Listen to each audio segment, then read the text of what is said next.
with Angela Yee. I'm here with DJ Louis V. Yes, we are in the A. I love doing this tea with you, this Yee tea. All right, first let's start off, since we're in the A, with Jeezy. And this story broke that he's actually suing his ex-managers. He was with them for like 10 years, Solomon Forney and Eddie Bridgman. And he says they were allegedly getting rich off of his hard work. One of them is his manager, one is his business partner. And he says that they formed this company, Agency 99, to manage his earnings as a recording artist. But then he found out that Bridgman's company that was brought in to oversee their financial affairs, that Bridgman was not a licensed CPA.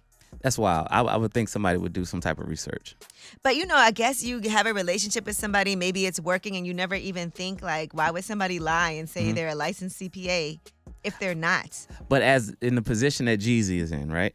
Mm-hmm. Coming from the streets, which if you getting it for 17.5, you ain't do you verified that before you bought that. So I would think somebody that's looking over your finances as you become a businessman, that you would kind of dig into. I'm gonna have to Google these people I'm working with, because I don't know that I've ever done a background check. Right. If I tell you I got somebody to look at your finances right now, and you're gonna be like, okay, who is it? And now me and you are really great friends, right? But you're still gonna do your research. I would definitely Google a person, or the woman in your life will make sure that you do your due diligence. Well, he said he got frustrated late last year and started to take steps to sever the business relationship with them, but they've been obstructing his efforts to see the books and the records. So now he's stuck. He can't figure out what's going on.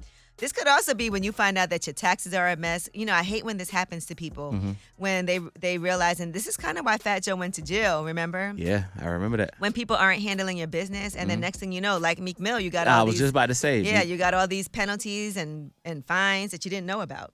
Yeah, you might want to get that checked out. I mean, I get it. You know what I'm saying? You doing your due diligence now. It sucks that you had, a full 10 years of nonsense, but, All right, and I just want to touch on this because yesterday I talked about these Diddy police raids of his homes, how he's saying they were unconstitutional.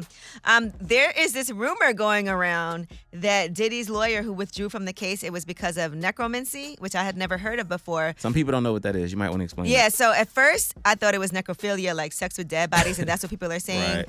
But it really is like communicating with the dead. And there's no verified thing that's like, because I'm trying to find a news report. I just see it on social media. So I don't know if somebody made that up or if it's true, but I just want to put that out there because I see everyone saying that right now. Right. But for this guy just to pull out, you know what I'm saying, and this, before it even really gets started, that's kind of crazy.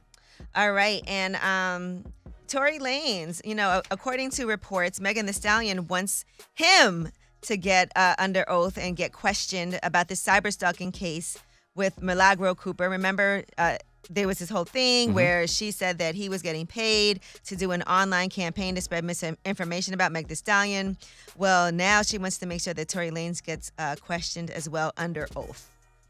I don't know. I didn't know these two were still going at it. I mean, I thought justice was served. You know what I'm saying? And, of course, Tory Lanez is going to be Tory Lanez. He's going to troll, you know what I'm saying? But it's like... but he can't do that. I know. No, I'm just saying. Yeah. So, in that situation, I just thought this was over by now. You know what I mean? In the sense of, like, him being locked up and her kind of moving on. But I didn't know she was taking him, like, going... Well, if somebody was spreading misinformation about you and getting paid for it, you probably would want to... 1,000%. Yeah, but for somebody that's locked up, too, it's like, I mean, come on. We'll see.